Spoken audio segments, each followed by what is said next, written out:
Biólogo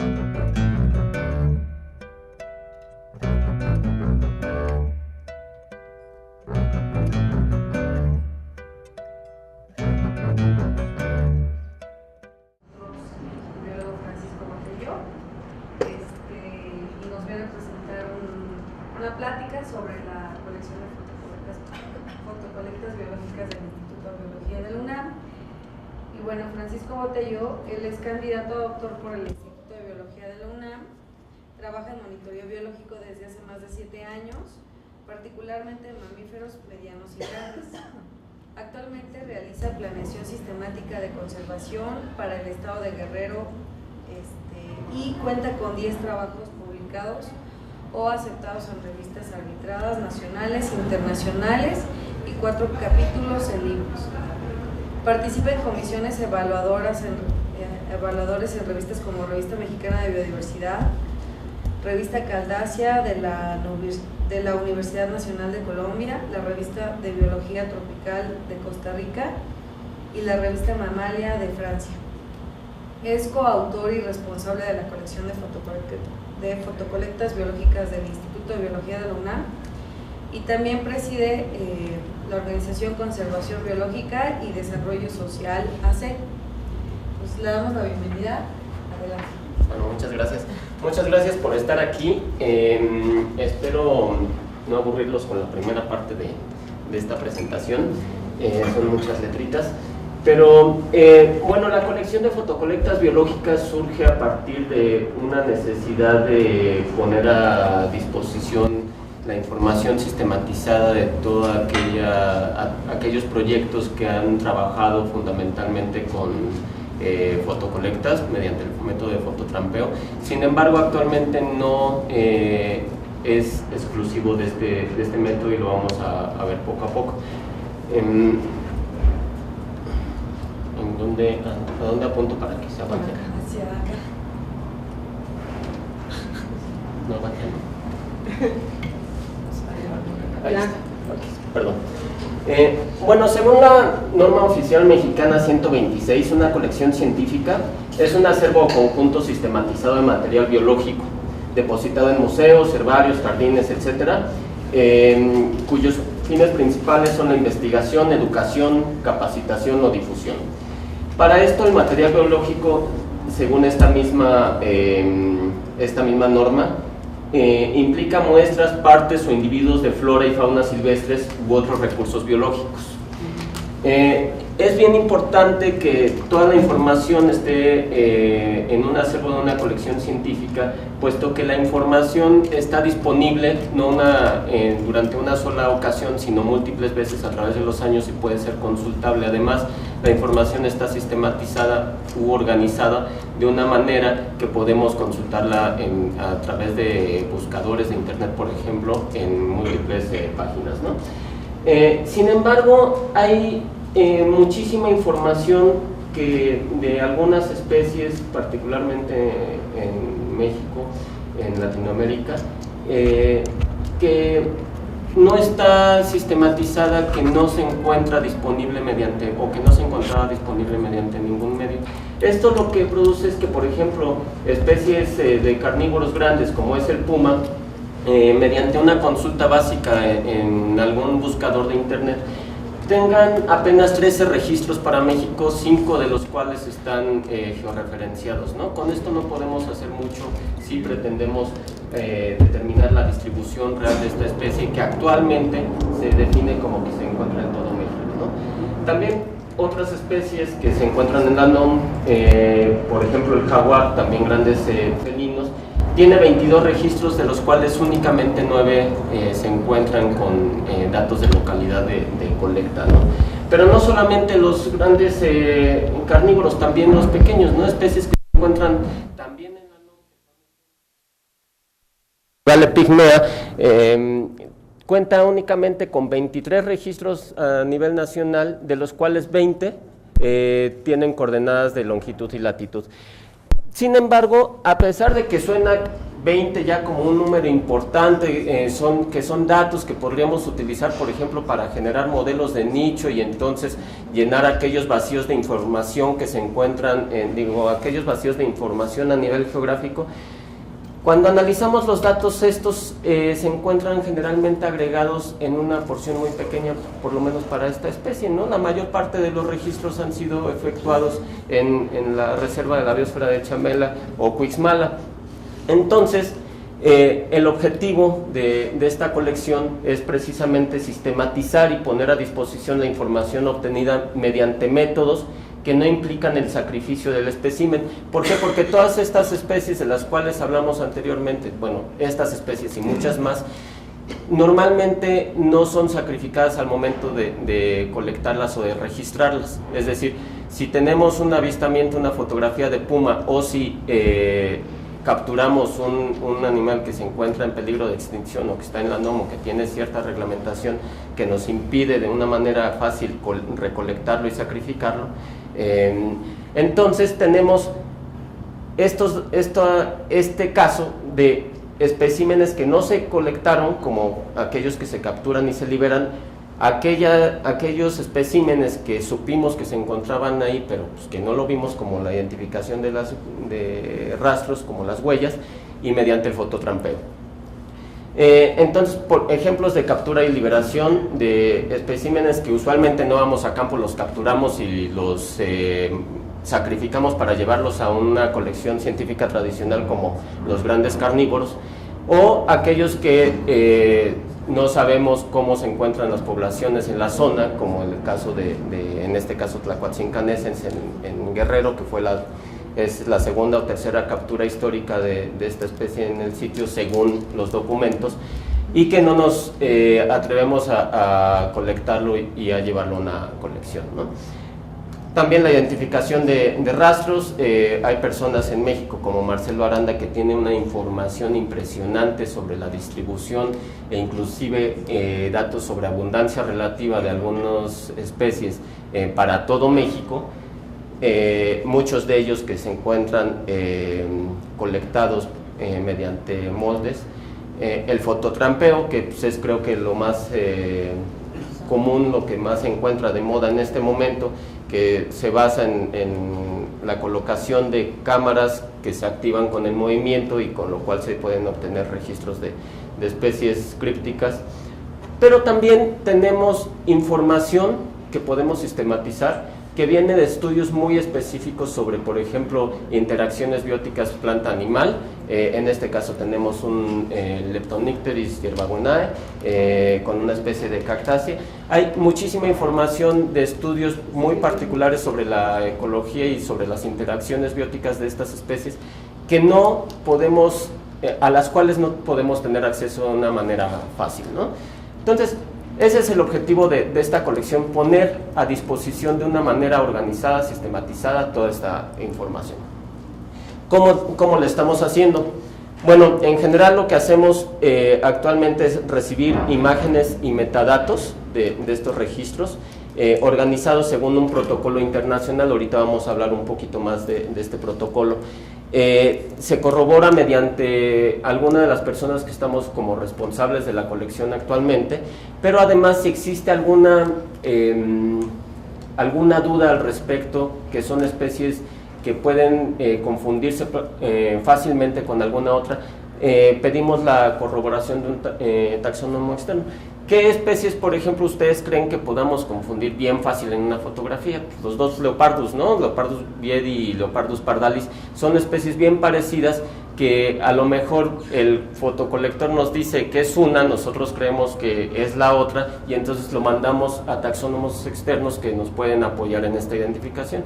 Otra vez, uno de las personas que más experiencia tienen en este tipo de identificación con felinos es Marcelo Aranda, pero por ejemplo con conejos, ¿no? Nos vamos al experto que es Fernando Cervantes y le decimos, bueno, es Sylvilagus cunicularis o Sylvilagus floridanus, y en algunos casos no podemos identificar hasta nivel de especie, ¿no? En algunos casos se superponen la distribución, además de superponerse la distribución, el parecido entre ambas especies es mucho más grande que en otras zonas. Por ejemplo, en el centro de México, ambas especies de conejos que les acabo de mencionar son muy parecidas, entonces en algunas ocasiones no se pueden diferenciar, en algunas otras ocasiones no.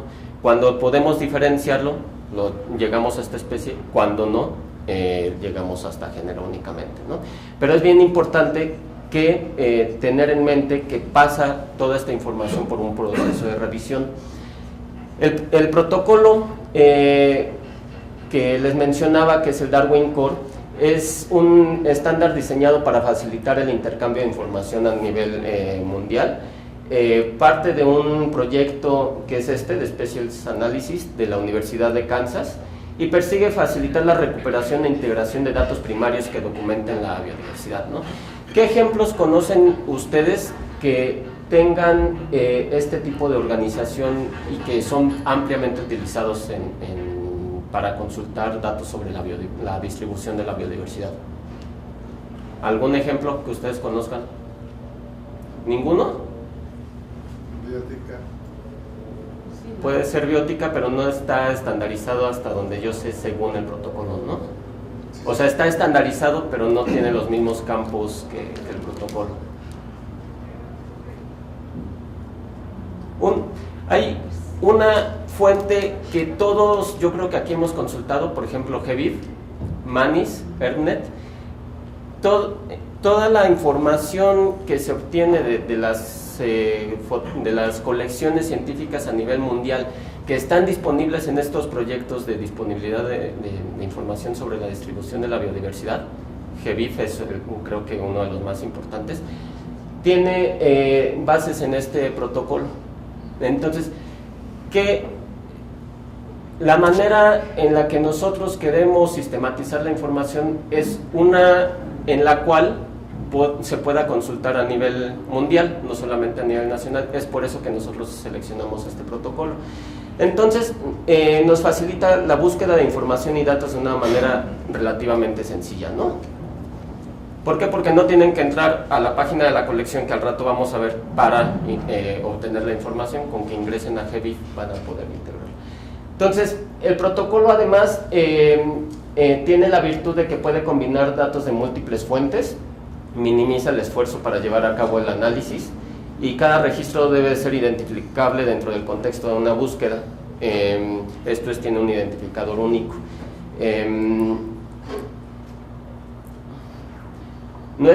Los problemas es que no está pensado para satisfacer necesidades puntuales de disciplinas específicas, pero esto último se ha resuelto mediante el desarrollo de extensiones, es decir, para aquellos registros de fósiles, por ejemplo, la gente que trabaja con paleontología creó una extensión. Nosotros para la inclusión de las fotocolectas no hemos creado una extensión per se, una extensión tal cual que esté reconocida por los creadores del Darwin Core o los que lo administran, pero sí tenemos algo muy similar, que es hemos agregado algunos campos, por ejemplo, el tipo de fototrampa con la que se obtienen los registros, quién es el responsable del proyecto y del laboratorio, entre otros. ¿Por qué es bien importante estas dos últimas cosas? Porque hasta el momento, a diferencia de un espécimen de un ratón que colectaste, una fotografía de un jaguar, los fotocolectores o los colectores o los fotógrafos, como los queramos decir, se la guardaban en su computadora, ¿no? O sea, es muy difícil que la fueran a soltar si es que no había sido financiado por la Conavio, por ejemplo, y entonces la Conavio les pedía el registro fotográfico, ¿no? La mayor parte de la información obtenida mediante fotocolectas hasta el momento está guardada en las computadoras de los investigadores y estudiantes, ¿no? que obtuvieron esa información. Y lo que es peor, ni siquiera tenemos una manera, o teníamos una manera, de poder localizar el registro del jaguar que se realizó en Bosque de Pino en Manantlán, porque sabíamos que lo realizó Marcelo Aranda, por ejemplo, o Efrén Moreno Alzate. ¿Por qué? Porque en su tesis está, o en su documento está, pero no tiene un número de identificador único como lo es un catálogo, digo, un número de catálogo de una colección científica, ¿no? Entonces, Es por eso que le agregamos, perdón, me seguí, pero es por eso que le agregamos las cuestiones de responsable de proyecto y de laboratorio, entre otros, ¿no? Por ejemplo, el de fotocolector. Entonces, ¿tienen dudas hasta acá? ¿Comentarios? ¿Sugerencias? ¿No? Bueno, entonces lo que hacemos es básico, ¿no? Una hoja de Excel en la que se encuentra organizada toda la información curatorial, geográfica, etcétera, del registro con su número de identificación de la fotografía. Es decir, en el primer campo tenemos el nombre de la fotografía, que es la fotografía 1, y esta es la fotografía 1. Ambos los pasamos a un software que nos permite de manera automatizada generar una ficha digital de fotocolecta. Ven el cambio, ya no es una fotografía y sus datos, es una ficha digital de fotocolecta en la que se tiene información muy específica, que fue como la diseñada por nosotros, sobre el nombre de la especie, longitud, latitud, elevación, tipo de vegetación, nombre de colector, de responsable de laboratorio, etcétera, etcétera. No importa tanto, eso lo podemos ver después. Pero de una fotografía aquí quiero volver a decir que la importancia es que ya no lo es, ya no es solamente una fotografía, ya es un registro y lo tratamos como un espécimen, se trata en una colección científica tradicional. Entonces, tenemos bases de datos, en una colección científica tenemos mediadores. Los mediadores pueden ser, en este caso, muy particular de la colección del instituto, la UNIBIO, la Unidad de Informática para la Biodiversidad, algo así se llama, en donde está depositado el acervo digital que corresponde a la colección de fotocolectas biológicas, para finalmente que ésta pueda ser consultada por un usuario, ¿no? ¿Cómo? O sea, un registro de México que se convierte en una ficha digital de fotocolecta va a poder ser consultada, digo va a poder ser consultada porque ahorita se está actualizando y creo que no está disponible, pero va a poder ser consultada por Manis, por la UNIBIO directamente, por GBIF y otros que al ratito vamos a platicar. ¿Cuáles son los resultados de este proyecto hasta el momento? Me faltó comentar que, bueno, estaba en la primera de las páginas, pero es un proyecto apoyado, que ha sido apoyado por la CONABIO, el FS003, y bueno, estos son los resultados que mucho en parte, bueno, en gran parte por el apoyo de la CONABIO hemos logrado, ¿no? Tanto la CONABIO como el Instituto de Biología y la Asociación Mexicana de Mastozoología reconocen a esta colección como una colección científica formal. Sin embargo, no nos encontramos inscritos en el padrón de colecciones científicas a nivel nacional. ¿Por qué creen ustedes?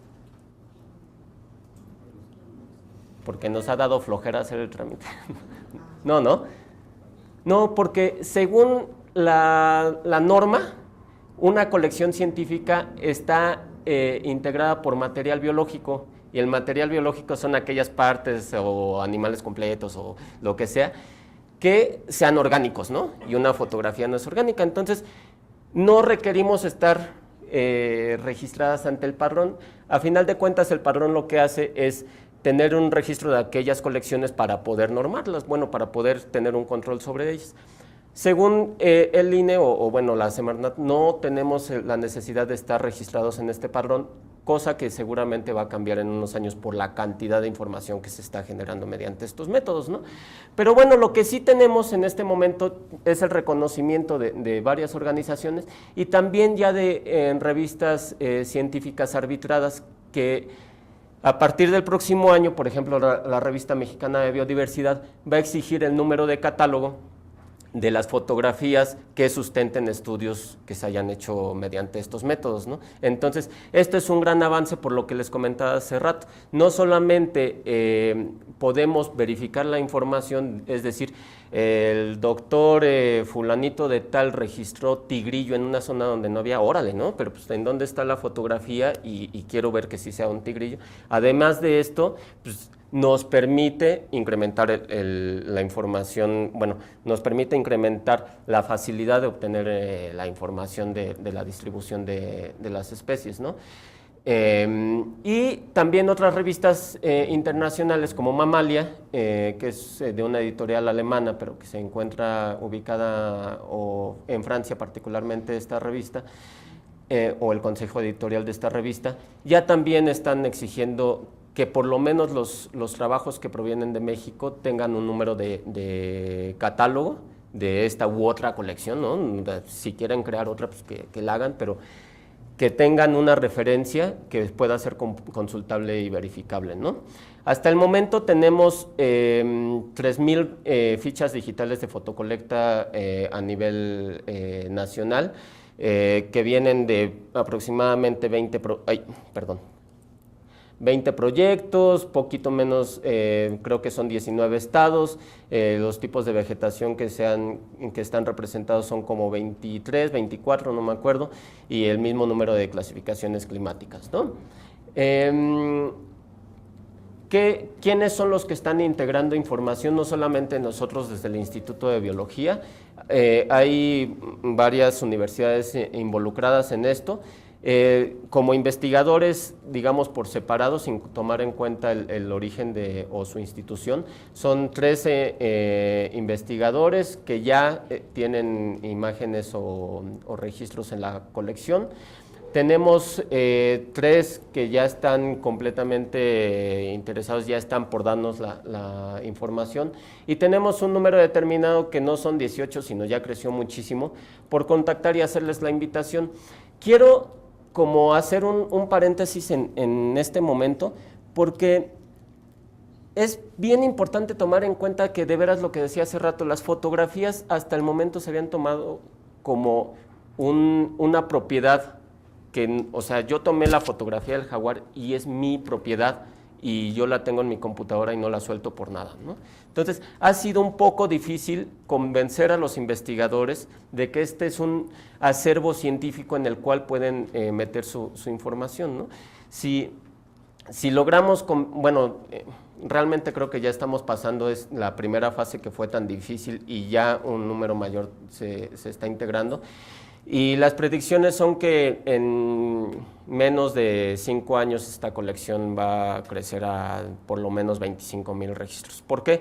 Porque ahorita tenemos ya 3,000 fichas digitales de fotocolecta montadas y a punto de encontrarse disponibles tanto por medio de la Conavio como por medio del Instituto de Biología y la colección. Pero tenemos aproximadamente otras 2,000 que no han sido montadas. La Conavio ya está pidiéndole a la gente que tiene proyectos con ellos y que utiliza estos métodos, que además de integrarlos al acervo de la Conavio, los integren al acervo de la colección. Entonces esto se va a disparar de una manera exponencial, ¿no?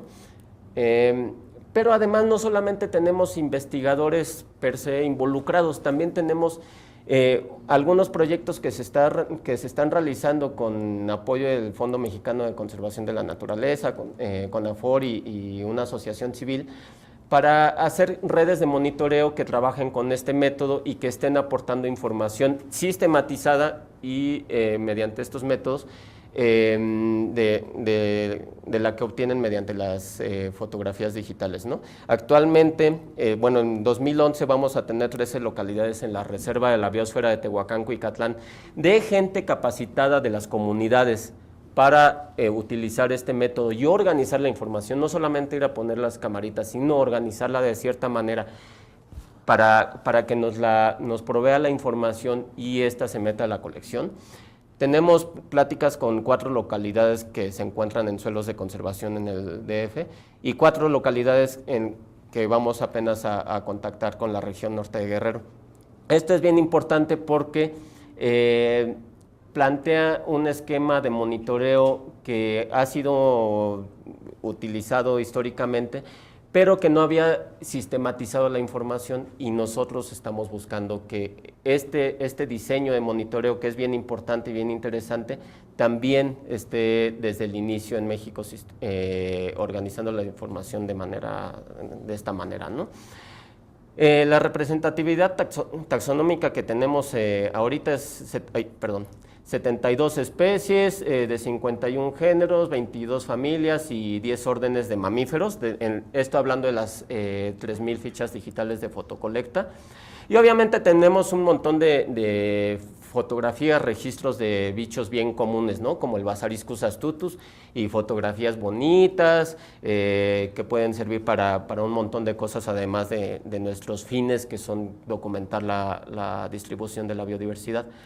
También fotografías como simpáticas, pero también tenemos información bien importante que tampoco estaba disponible, ¿no? O sea, tenemos información de en qué fecha se están reproduciendo algunas de las especies a lo largo del país, ¿no? Lo cual difícilmente con otros métodos y otras técnicas podríamos conseguir.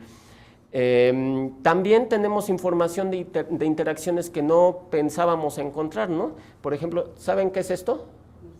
Ajá, pero ¿qué tipo de murciélago creen que sea?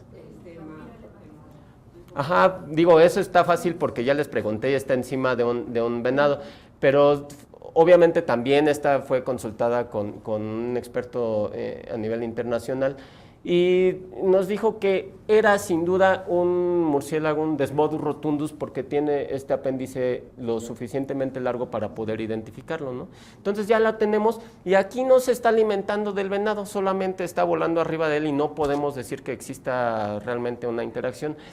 Pero tenemos una fotografía posterior, bueno, de hecho de otro sitio, en el que el Desmodus ya está sobre el lomo del venado y se está alimentando él. ¿Por qué es interesante tener el registro de estas interacciones? Bueno, por ejemplo, del Desmodus, la mayor parte de los escritos, de las publicaciones, habla del Desmodus como una especie que prefiere alimentarse de especies domésticas, ¿no? De ganado. Pero bueno, el Desmodus está aquí desde hace mucho más que el ganado doméstico, entonces es evidente que se alimentaba de otra cosa y se está comprobando que actualmente, aunque esta fotografía fue tomada en una zona en donde la densidad de ganado es muy elevada, también se sigue alimentando de especies silvestres, ¿no? Entonces, bueno, este es como un ejemplo muy, muy sencillito, pero mientras más se vayan como incluyendo fotografías, estoy seguro que vamos a encontrar múltiples interacciones más que vamos a poder documentar. Pero también estamos, permítanme decirlo, re orgullosos de que en la colección, en el acervo de la colección están registros bien importantes sobre la distribución de las especies. Por ejemplo, sobre estos dos felinos, el tigrillo y el lince, tenemos los primeros registros en la Reserva de la Biosfera de Tehuacán-Cuicatlán, ¿no? Sobre el tepezcuintle tenemos una extensión de la distribución hacia el centro de México, hacia el centro de México en Oaxaca, ¿no?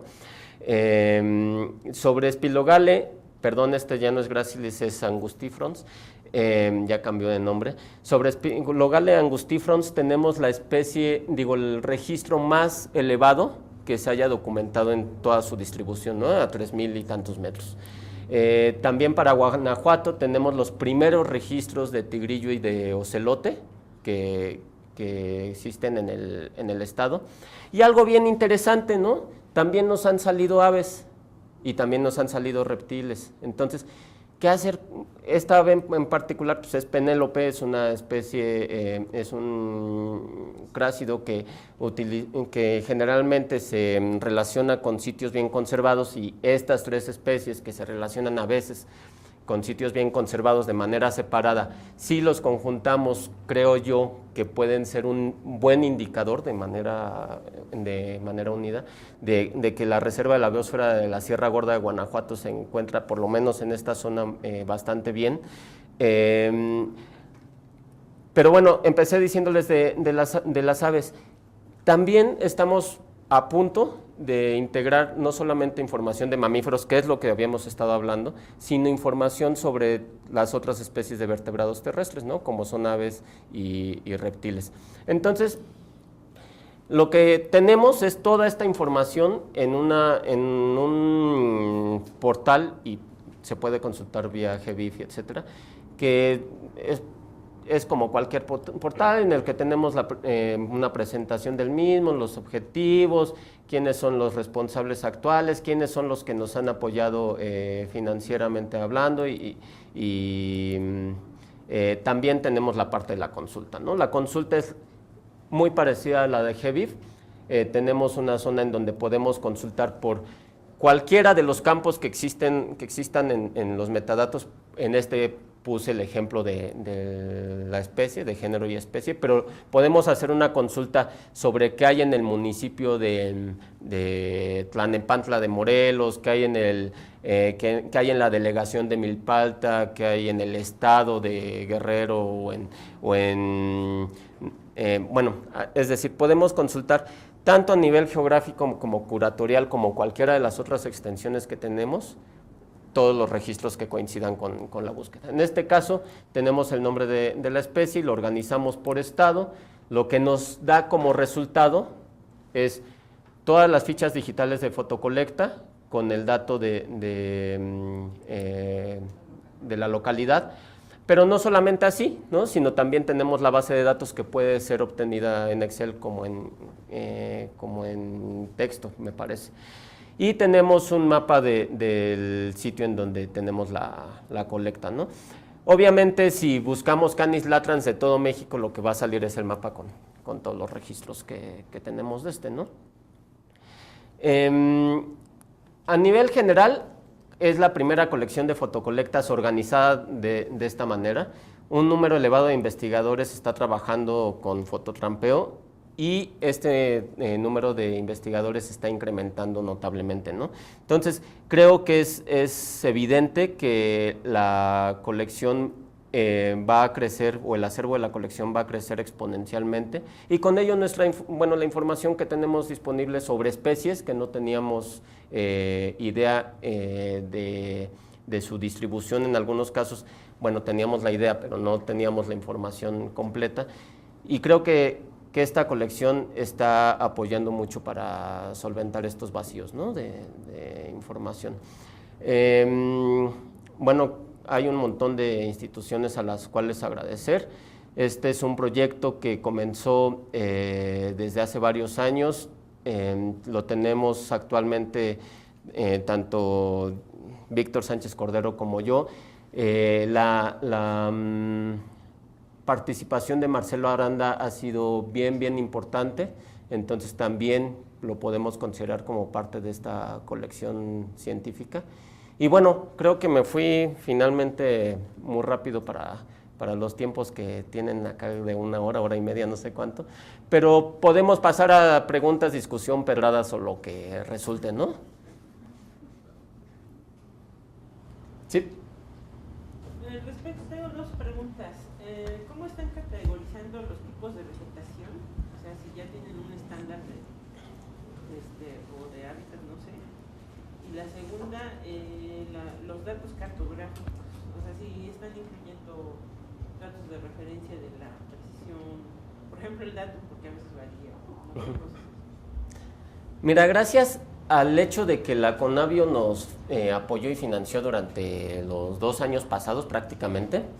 Este era un proyecto para que nos lo financiara la Conavio durante 1 año, sin embargo, tuvimos ahí como posibilidad de extenderlo a 2 con los mismos recursos, digamos, pero lo extendimos a 2. Y durante los 2 años, si están aquí las personas que revisaban las bases de datos, me van a aventar una pedrada porque no les di las gracias, ¿no? Fue bien importante su participación porque precisamente nos ayudaron a estandarizar toda esta información. Toda la información geográfica se basa en datos del INEGI. Toda la información de vegetación se basa en la serie 3 de la Carta de Uso de Suelo y Vegetación del INEGI, las localidades, todo, ¿no? Entonces, esto está sistematizado y se sugiere que se sigan colocando los datos de esta manera. De hecho, nosotros al recibir toda la información, si un investigador nos puso bosque de pino, encino, y nosotros checamos contra la carta del INEGI y para nada tenemos que hacer tenemos que definir si lo que está erróneo es la carta del INEGI o el investigador, ¿no? Hacemos checamos toda la información mediante cartas, ¿no? ¿Cuál era la otra pregunta? ¿La del principio? ¿Cómo los categorizaban la legislación? Bueno, INEGI.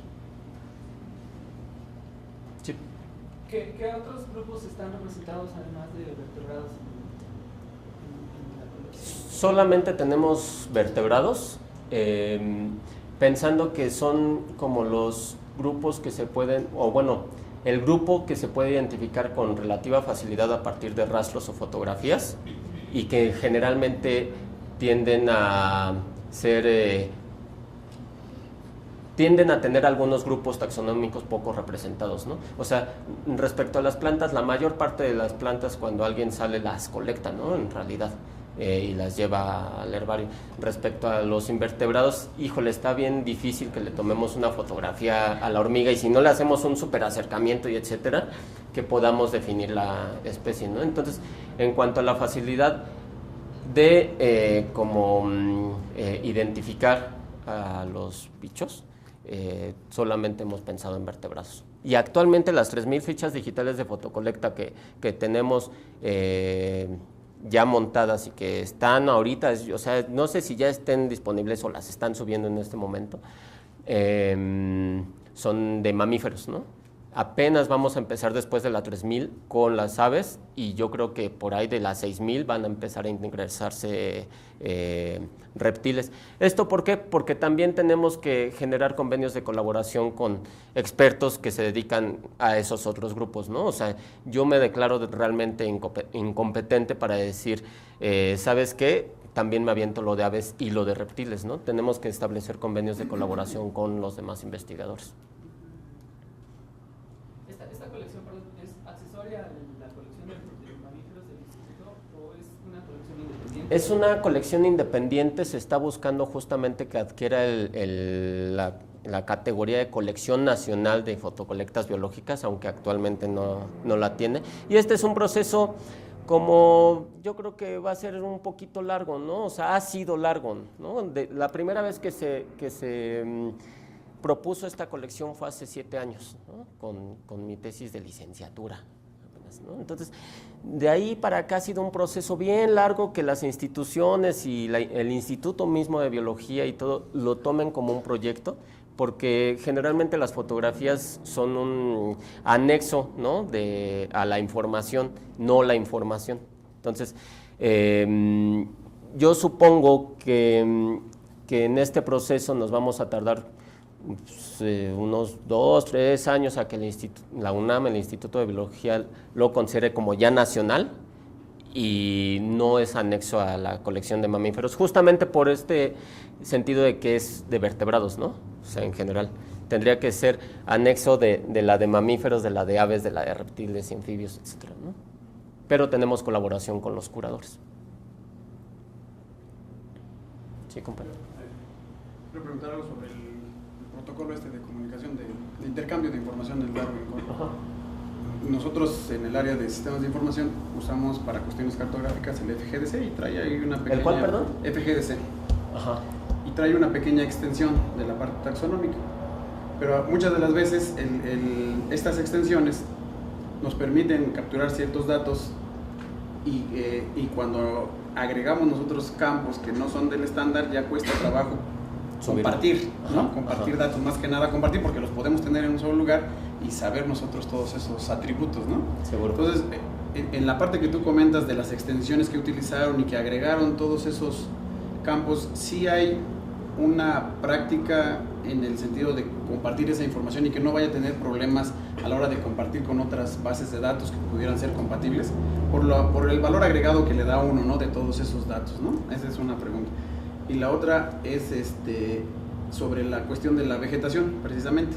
Yo creo que también valdría la pena un poco tener un anexo de dónde se toman las fotografías que se toman del área, del hábitat, porque la versión de serie 3, digo, y ahora ya está rebasada por la serie 4, ya tenemos una versión más reciente, y la metodología que utiliza el INEGI para las cuestiones de identificar en campo, pues son en algunos casos, algunas muy gruesas para esto que es muy local, ¿no?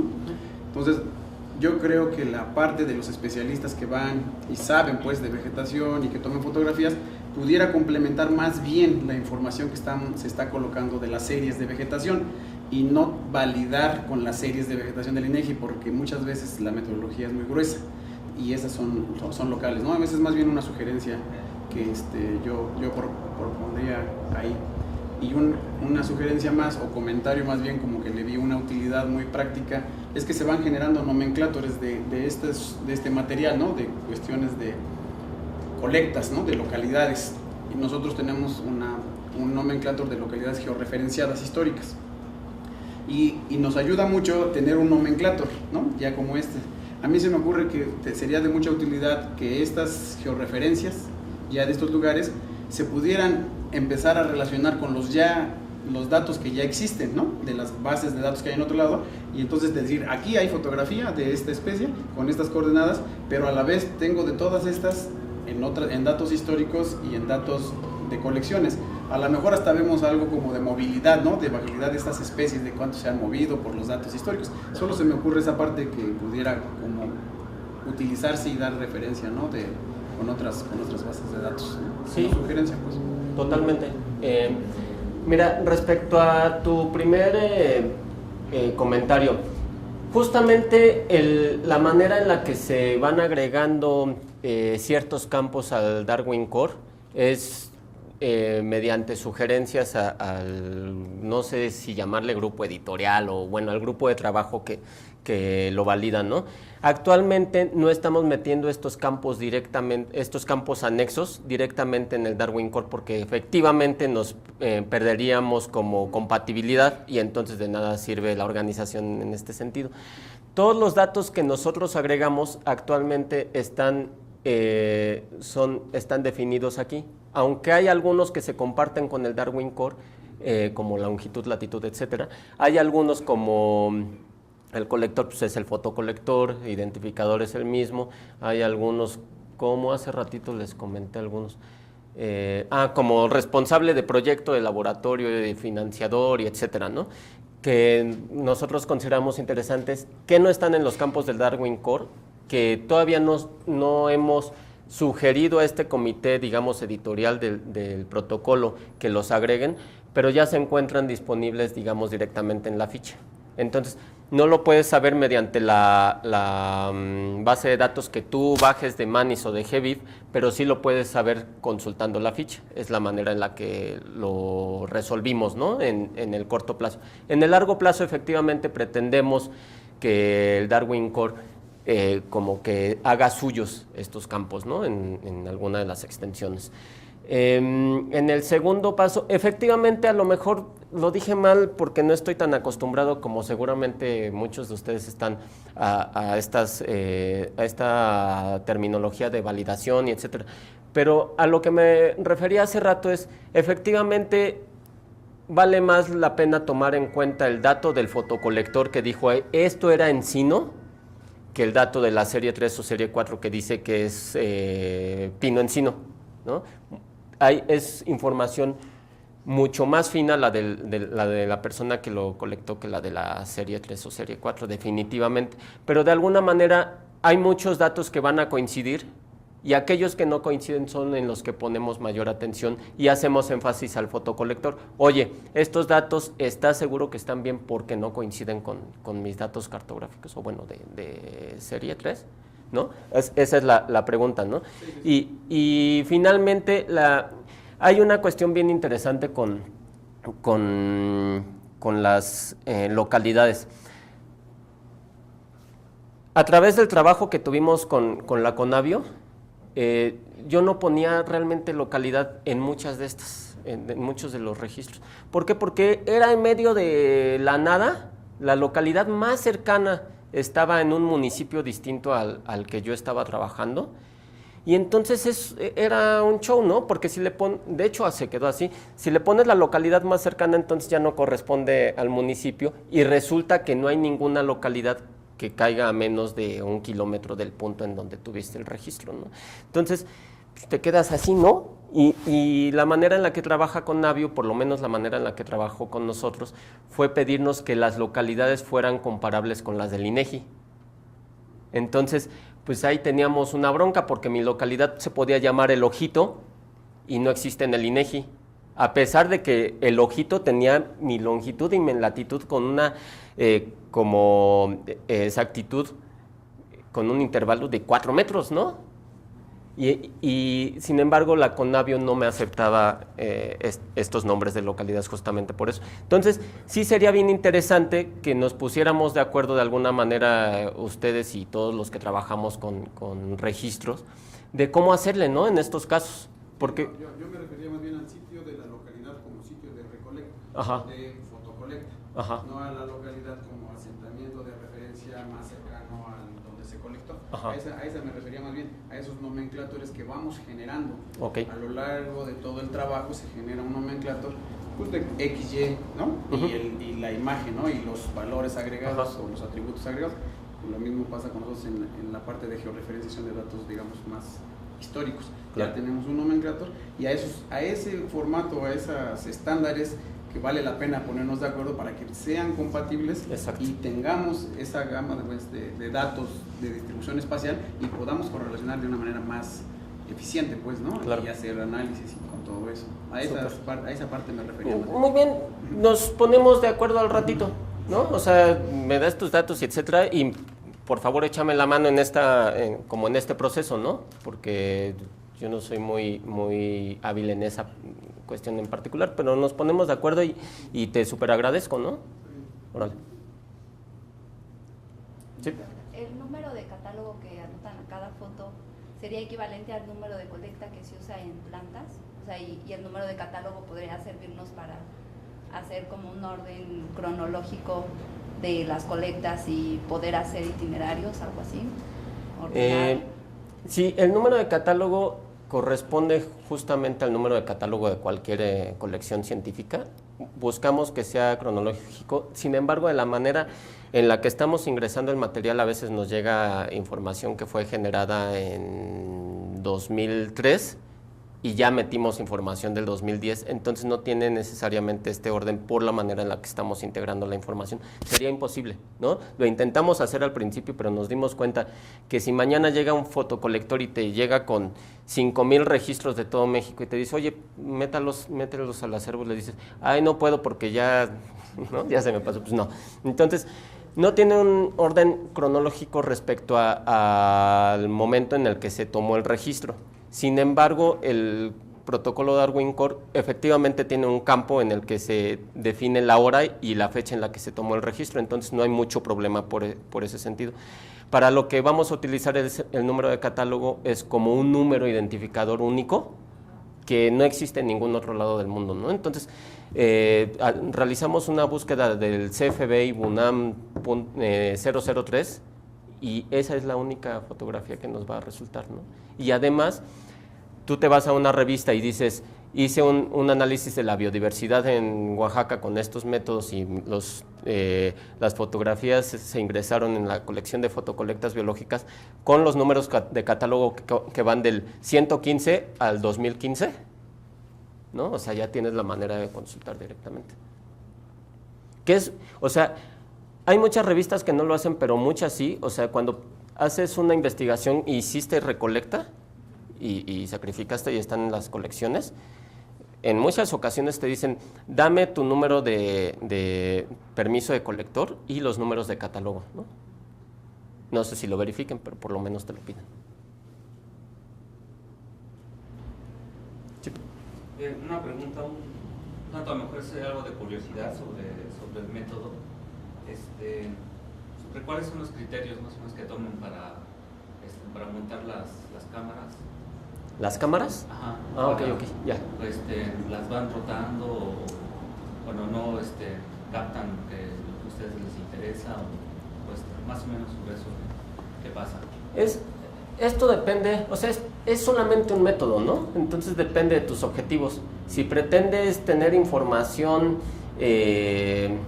muy específica sobre las horas de actividad de una puma y sus crías y sabes en dónde está el sitio en su madriguera, por así decirlo, pues a lo mejor retacas de cámaras alrededor de la madriguera a 2 kilómetros de radio y todo va centrado sobre las posibles veredas en donde caminan los bichos y lo único que te interesa es obtener fotografías y definir la actividad, ¿no?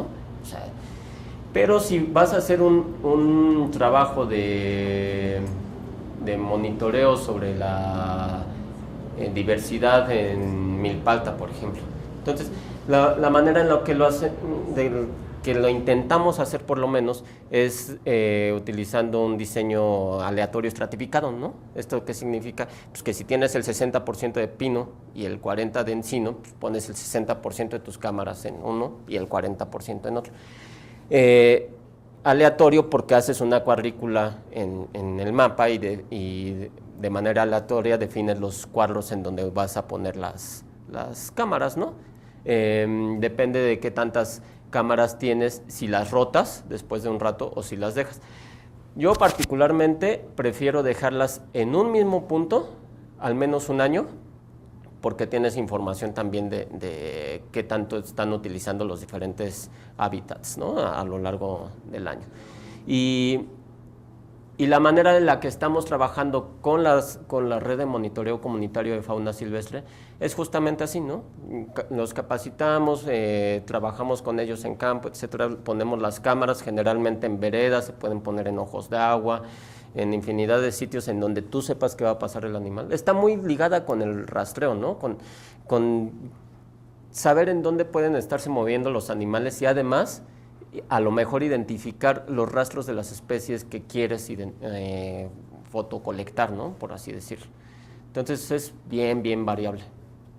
Si quieres, pásame tus datos al final y cuando se haga algún cursito, hacemos cursos más o menos de manera frecuente, pues te aviso, ¿no? Sí, gracias. Digo, me imagino, perdón, que ahí no hay problema, ¿no? Con los tipos de vegetación, ¿no? Con determinar, me imagino que han de tener, digo, en los proyectos propios, imágenes, ¿no? Sobre el tipo de vegetación. ¿Sobre qué tipo de vegetación, ¿no? Era en donde se tomó la fotografía? Digo, aparte de tomar las fotos a los vertebrados, me imagino que también tienen imágenes propias de la vegetación, ¿no? Sí, pero ¿sabes qué? Esa es otra de las virtudes que no les comenté del método. Por ejemplo, acá, ¿qué tipo de vegetación crees que sea? Mira las plantas que están aquí y este tronco en particular.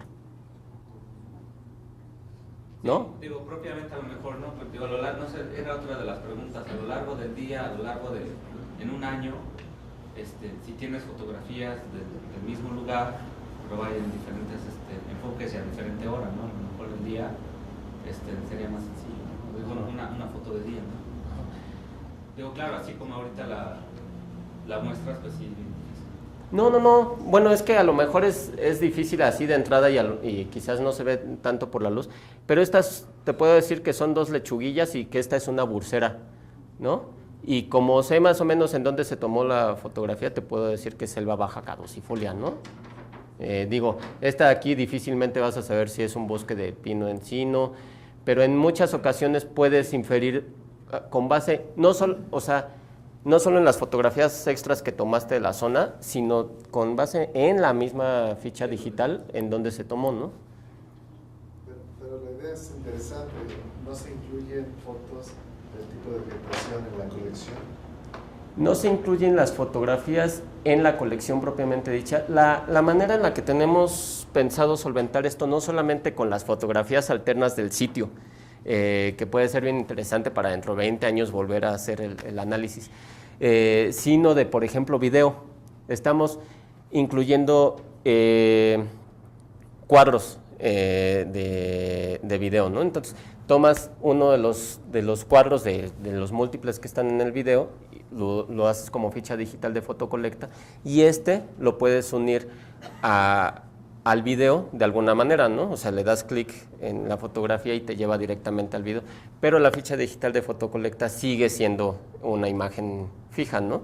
Lo cual nos como soluciona un montón de cuestiones de capacidad del sitio, etc. Y de esa manera justamente estamos pensando, en algún momento, no lo hemos hecho, pero en algún momento hacer ligas a información adicional como el estado de conservación de la vegetación, etcétera, ¿no? Sí, es que te da un montón de cosas, ¿no? De tener estos 2 tipos de imágenes, de fotografía, tan solo por las interacciones que decías o las cosas que puedes inferir en cuestiones de ecología. Sí, totalmente. Muchas gracias por la sugerencia. ¿Cuáles son los datos mínimos indispensables que debe tener una fotografía? Y eso aunado a, si yo tengo una fotografía de un coyote y yo la quiero proporcionar, ¿se puede eso? Sí, totalmente, ¿no? ¿Y qué datos son los mínimos que ustedes requieren o que ustedes solicitan o necesitan para hacerlo disponible? Indispensable, el primer como factor indispensable es que la especie se pueda identificar, ¿no? Aunque sea con la cola o la oreja o el hocico, pero que se pueda identificar y que no salga un manchón y que digamos, pues es un jaguar, ¿no? O sea, si salen bien cerca, pero salen las manchas y etcétera, y la orejita, y de alguna manera un experto la puede identificar, bienvenida, ¿no? Si no, pues mejor la dejamos fuera. Segundo, si lo que les decía hace rato, si hay especies muy parecidas y no podemos identificarlas hasta especie, no importa, la recibimos, pero la dejamos hasta género, ¿no? Como datos indispensables para meter estas fotografías que sí son plenamente identificables es longitud, latitud, de preferencia fecha y hora de colecta, de preferencia, al menos mes y año o al menos año, etcétera, pero ya no es necesario. Y fotocolector, ¿no? O sea, pero realmente las dos más importantes son longitud y latitud, ¿no? Mano de alguien midiendo, pesando, lo que sea, ¿ustedes depuran eso para que solo se vea No, las metemos tal cual vienen, acá al principio.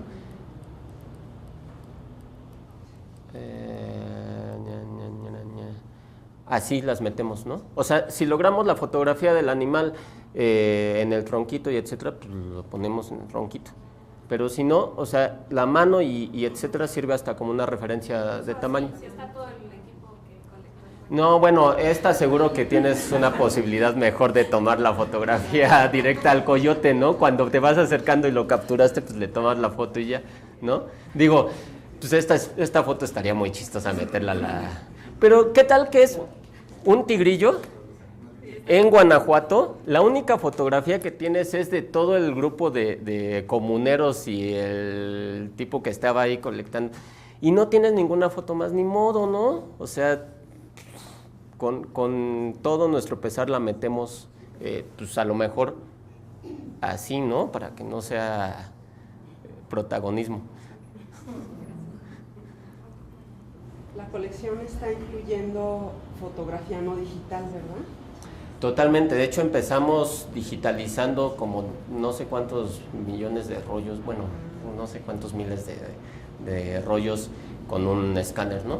Ahora, afortunadamente ya es la mayor parte de la gente trabaja con fotografía digital, pero ahí tenemos todavía el escáner, ¿no? Entonces... Y están incluyendo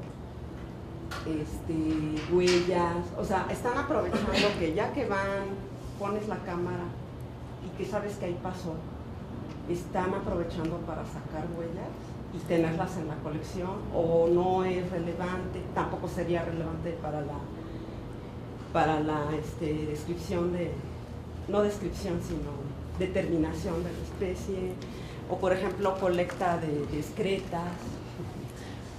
Excretas no estamos incluyendo para nada, ¿no? ¿Por qué? Porque a pesar de que hay personas que las pueden identificar con el olor y etcétera, etcétera, son mucho menos confiables que las huellas, ¿no? O sea, se superpone mucho más, por ejemplo, el tamaño, forma, olor y tipo de alimentación del cacomixtle y la zorra, que la foto de un tigrillo y un ocelote, ¿no? O sea, no... O las huellas inclusive, ¿no? De un tigrillo y un ocelote que sí se pueden en algún momento identificar mediante expertos. Entonces, excretas ahorita no estamos metiendo. Me parece que las excretas pueden llegar a ser un método bien importante y a lo mejor meterse una vez que tengamos como estandarizados los métodos moleculares para identificarlas con precisión y sin ninguna duda, ¿no? Porque lo que menos queremos generar con esta colección es controversia de, híjole, si eso no es, ¿no? Entonces, a lo mejor excretas en algún momento. Pero digamos que, como para ampliar esa ficha, ¿no? O por lo menos una visión como a futuro, irlo registrando de lo que comen. Oh, sí. Y justamente hay muchísimos trabajos que se dedican únicamente a esto y que si tienen la fotografía, pero es eso, ¿no? Si tuvieran la fotografía de la excreta, la georreferencia, además me aseguraran que es de tigrillo y no de ocelote, porque hicieron la identificación mediante extracción de ADN de la excreta. Y me la traen a la colección dentro de 10 años y me dicen, está así, así y así, y la identificación fue al 100%, pues la metemos, ¿no? En algún momento, o sea, lo pensamos en meter.